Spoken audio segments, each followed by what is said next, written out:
Hi, this is Scott Garibay, and this video is about video games and the walkaway opportunity. So I have I would say, a fraught relationship with video games, and this video is just something I believe I've learned over the years about video games. So basically, I played video games when I was a kid. I started with an Intellivision system.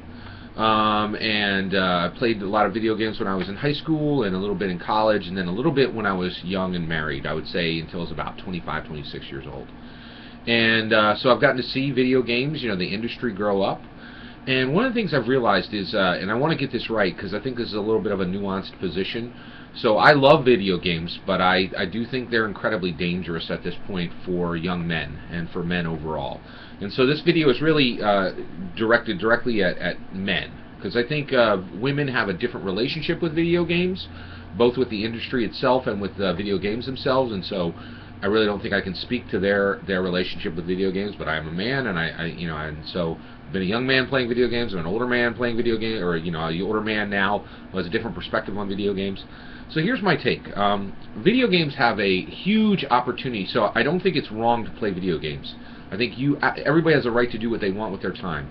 And I think it's fine to choose to play video games. What I'm saying is that video games, because of the shape of the industry that has revolved around, that has built up around them, video games now have a massive, and I cannot stress this enough, a massive walk-away opportunity, right?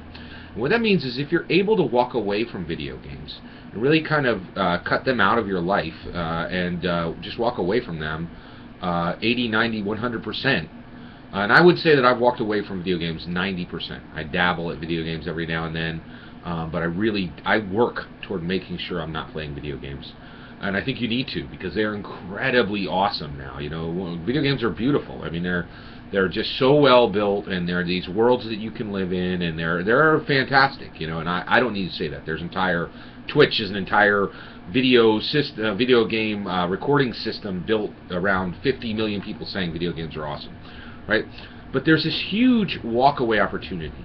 So if you walk away from video games, that will make you a rock star in this world. There's so many young men and older men and middle-aged men are taking massive chunks of their lives. They're going to work. They're working 40, 50, 60 hours a week, right? I work about 50 hours a week. And when they come home, they're dumping 10, 20, 30, 40 hours a week into video games, right? If you're not doing that, what happens is you become this, purple unicorn, this weird creature, a man who doesn't play video games.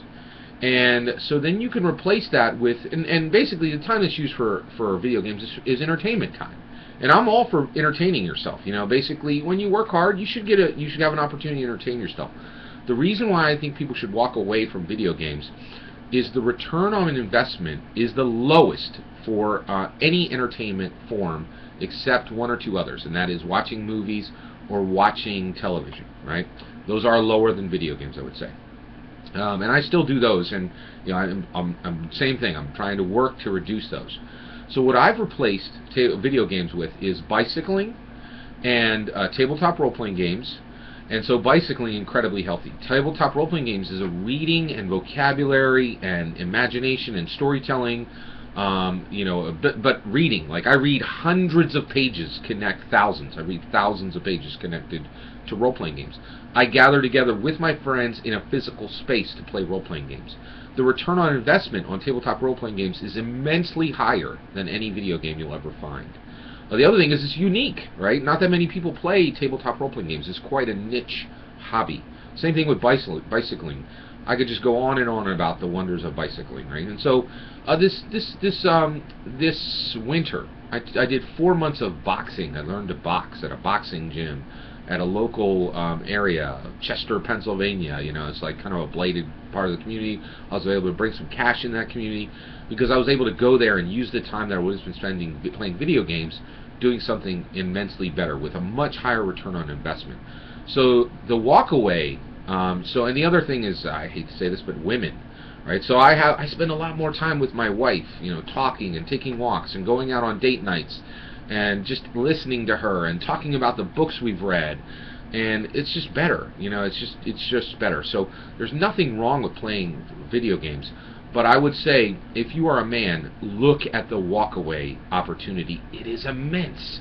You are so different, and so the culture just doesn't even know like how to deal with people who are men who are just really not giving 50, 75, 90% of their downtime to video games. And also I think, you know, the young man who plays video games, the middle-aged man, the old man who plays video games, it's a trope. Don't be a trope. The walkaway opportunity is massive. Consider it.